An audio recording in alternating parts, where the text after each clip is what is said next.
আজ আনুমানিক ভোর 4টায় বাংলাদেশ সেনাবাহিনী কর্তৃক পরিচালিত অভিযানে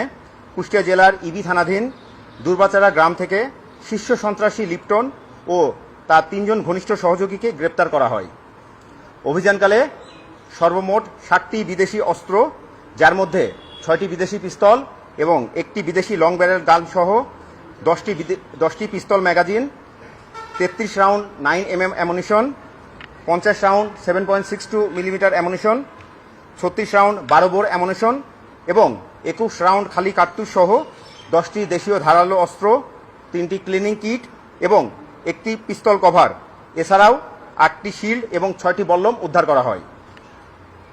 গ্রেপ্তারকৃতদের নামে বিভিন্ন থানায় অপরাধের অভিযোগ পাওয়া গিয়েছে এবং তারা বিভিন্ন সময়ে নিজ এলাকায় পেশি শক্তি প্রদর্শন